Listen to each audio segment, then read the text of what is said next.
Bonjour. Donc moi je suis Frédéric, CGT Faro, les compotes, Charles et Alice.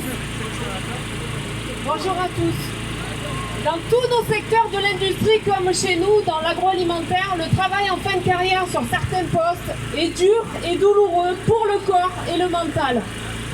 Le travail posté en 3-8 ou en 5-8, notamment de nuit, pour un salarié en usine qui piétine pour faire tourner toutes ses lignes de fabrication pendant 8 heures, 5 nuits d'affilée, de 21h à 5h, devient de plus en plus difficile au fil des années.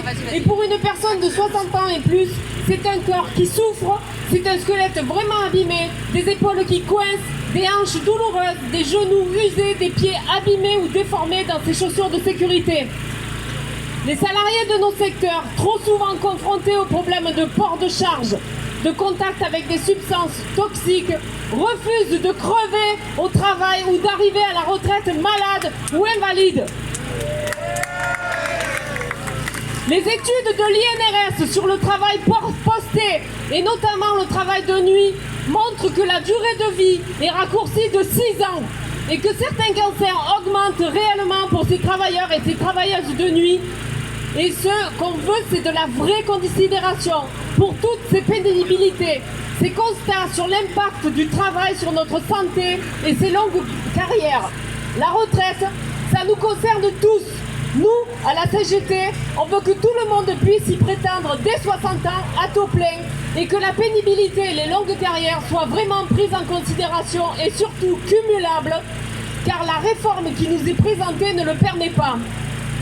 Le but de cette réforme, on l'a tous compris, c'est que très peu d'entre nous puissions partir à taux plein, puisque nous ne pourrons pas tenir jusqu'à 64, 65, 66 ou 67 ans et plus.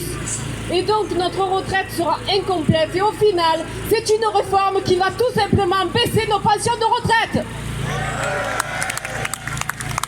Pour beaucoup d'entre nous, c'est des carrières hachées, et notamment les femmes. Donc ce que nous exigeons, c'est une revalorisation des salaires des femmes à l'égalité des hommes.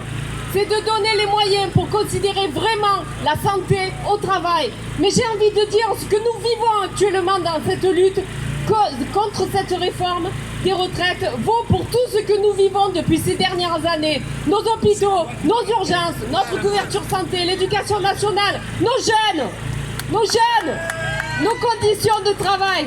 Toutes ces hausses de prix, énergie, EDF, carburant, alimentaire, l'environnement, ce matraquage violent de notre reste à vivre avec nos salaires et pensions de retraite qui ne suffisent pas.